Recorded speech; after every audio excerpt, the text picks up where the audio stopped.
Hello, my name is Matthew Brewer, and this is my Psychology December assessment, a psychoanalysis of Leslie Knope. Let's jump right in. So Leslie Knope is a character from the NBC comedy Parks and Recreation. She's a pretty eccentric mid-level bureaucrat. She's actually the deputy director of the Parks and Recreation Department of the fictional town of Pawnee, Indiana. And here's a quick little clip to kind of explain more of who she is as a person. Are members of a community that care about where they live. So what I hear when I'm being yelled at is people caring loudly at me. I don't know. She's a little doofy, but she's sweet. Mr. Swanson, I presume. Lot 48, thoughts? Yes? No? Me? Park? Giving Park to me? She's insatiable. She's like a little dog with a chew toy. Ooh, are pancakes being made? All right, you guys, all right, I'll ask him. Everybody wants to know what your decision is. Oh, that's bitter. Listen, you don't eat it. Oh, why did you let me eat that? I never told you to eat this. I'm on the phone about the park. You know, I don't think I even want it. Now, should I give her a tour of How many the building? discussion questions do you have there? 30. Wow. You're insane. We had removed 5 cartoon penises, not even 10%, when we were shut down due to lack of funding. To this day, I am haunted by those remaining penises. One penis in particular. It is my dream to build a park that I one day visit with my White House staff on my birthday. Ah! Who left the door open? No! And they say, President Nope, this park is awesome. Oh, actually, no, I'm not really a fan of parks. Look out, boys. I'm in your club now. I'm in your club. I'm in your club. I'm in your club. I'm in your club. I'm in your groupie. Hey, Park Lady. You suck. Hear that? Called me Park Lady. So yes, Leslie is the Park Lady of Pawnee, Indiana. So it's a good jump into some patient history. So, we know that she, though she was born in Eagleton, she has lived in Pawnee, Indiana all her life. She grew up in a household with 2 parents. We see her mom in the show. We don't really see much of her medical history or her anything psychological conditions of the family or really much about her father. We just know he died when she was younger. Leslie's medical history, she has good overall health, but she occasionally gets common illnesses like the cold and flu. There's even a whole episode dedicated to Leslie having the flu. And we really don't see much of a diagnosed psychological or like chronic illness. She does suffer from anxiety and insomnia due to her heavy work schedule, as seen here. This is during one of her political campaigns, actually, where she didn't really sleep much.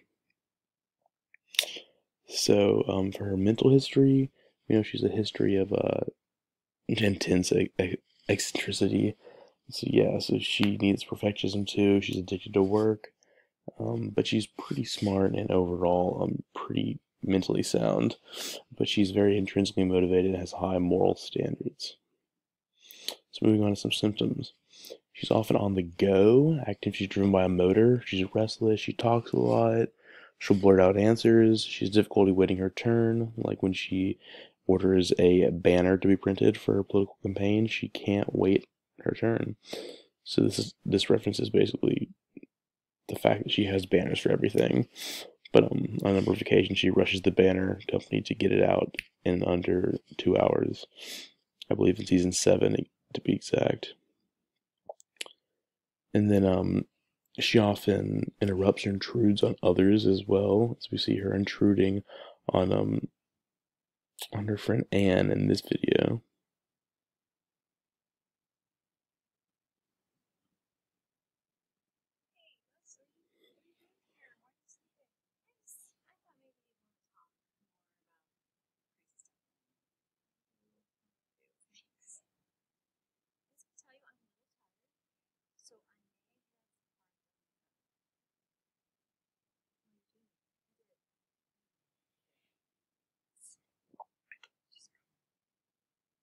So So she just butts it on in there, just coming into her house, parking her front lawn.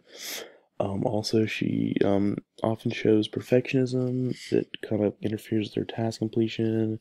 She's really devoted to work and productivity, so she doesn't often have much time to spend on herself. She's preoccupied with little bitty details, organization, and she is a hoarder. She's unable to throw out worthless objects, and that becomes a problem for her. Here's another little video. Sorry, they take a second to load. Your house is like a crazy person's garage. What do you need this birdhouse for? Can we get rid of it? I might need it. What about this one? Well, if two birds come along. So basically, she has a lot of stuff in her house. So let's move on to more of a DSM evaluation. So according to the DSM-5, Leslie's behavior basically shows her poor impulse control, over dedication to work, her constant need for perfection. She also hoards, and so that raises a couple red flags for a number of psychological disorders, such as ADHD and OCPD. So, if I were to diagnose her using my vast psychological expertise, I would say she has mild ADHD as well as pretty moderate OCPD. So let's kind of delve into those more. So for ADHD, the DSM says that they must have a certain, so they list a large number of characteristics or symptoms, and they have to have at least 6 of them and have presented them for at least 6 months. So I listed 6 of the ones that Leslie does suffer from. So she's restless, she's unable to be, or she's uncomfortable being still for an extended period of time. She talks excessively. She blurts out answers before a question has been completed. She has difficulty waiting her turn, and she often interrupts or intrudes on others, as we saw in the video earlier. So I would diagnose her as mild ADHD. Mild because she's still highly functioning, and we'll talk about functionality a little bit more. And so here's just a picture kind of showing her hyperactivity, where she ordered all 11 discs of Gossip Girl one night, and her credit card company ended up calling her to ask her about why she did this. But she needed them all at the same time. So moving on to OCPD, obsessive compulsive personality disorder. The DSM specifies that there need to be at least 5 of the about 20 symptoms they list in the book. And here are the 5 that Leslie has. So she shows perfectionism that interferes with the task completion. She's excessively devoted to her work and productivity. She's unable to discard worn out or worthless objects. So back to her hoarding tendency. She's preoccupied with details, rules, lists, organization, or schedules. And then she is overconscientious and inflexible about matters of morality, ethics, and values. So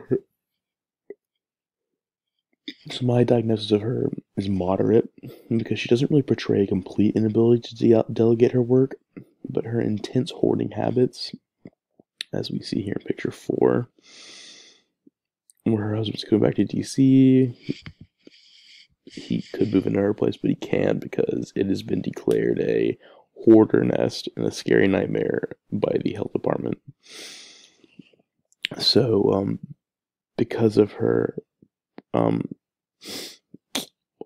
hoarder tendencies and her inability to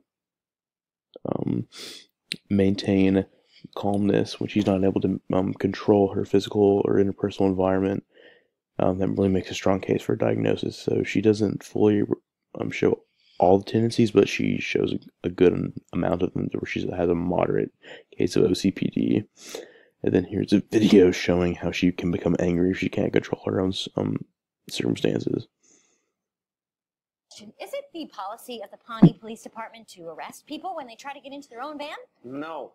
And thankfully, that's not what happened. Now, could you please go home, and get some sleep and let this matter be resolved. Thank you, officer. Let's just go home, Leslie. Yeah, let's go Let's home. just go home. No! Let's just go home. No!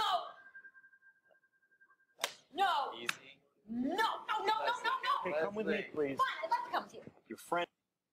So that just shows Leslie kind of freaking out, unable to control her anger. So, functional assessment, she's able to function pretty highly. She really isn't affected much by her disorders. She does really well in city council. And then she eventually becomes president of the United States, or that's implied, basically.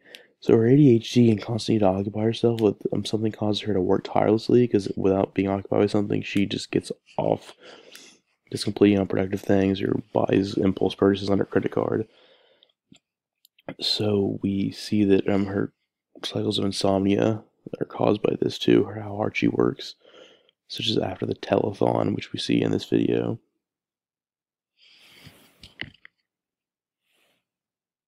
Leslie and I had an amazing talk. It was so great of her to come over here, even though she was exhausted beyond belief.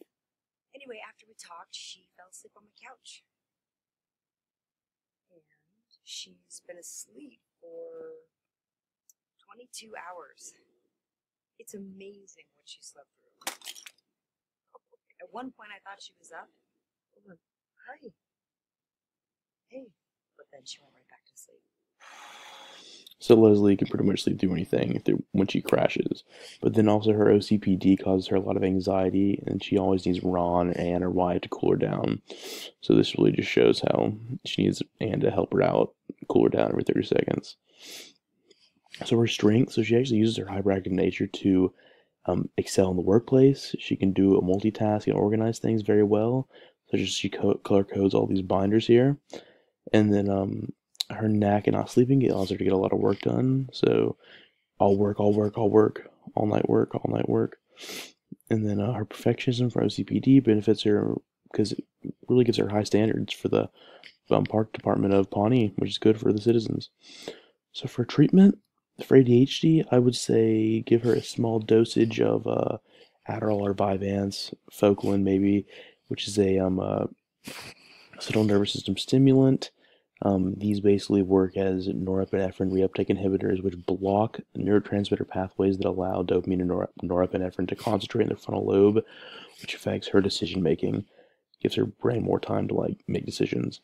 So for OCPD, a doctor may advise her to seek out psychotherapy, maybe immerse her into some of the things she is afraid of, maybe books not perfectly in line with each other in a row, kind of not neat, and allow her to see that and deal with that in the real world.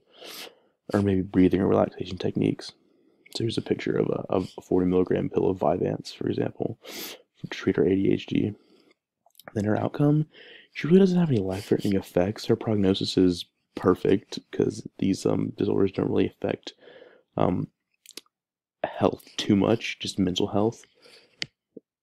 So not much physical health. So she's really able to function at a high level. She does struggle with staying focused, but as long as she doesn't act on any immediate impulses to jump off a bridge or do something crazy, she'd be fine.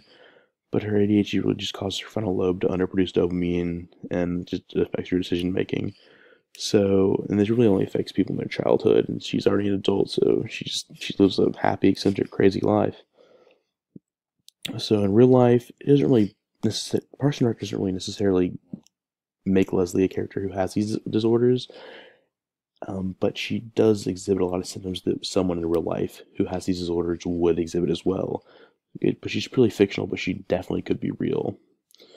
Her innate innocence and pure kindness juxtapose her vicious work ethic and vigor for life, making Leslie a multifaceted character that really sits at the center of the show. Definitely. And then implications for if you really haven't studied psychology, you might not see much difficulty in dealing with these disorders. She functions at a high level and makes them look rather enjoyable. And the nature of her work lends for her ability to function well, and her abundant energy and desire for perfection and benefiting the community, really. Her unique ideas and dedication to achieving her goals make Leslie really beloved by most viewers of the show. And they may even make her disorders look like benefits rather than hindrances. And I think that's really true because ADHD, she really just has a lot of energy. So thank you very much. That is all. And nope for Pawnee City Council. Thank you.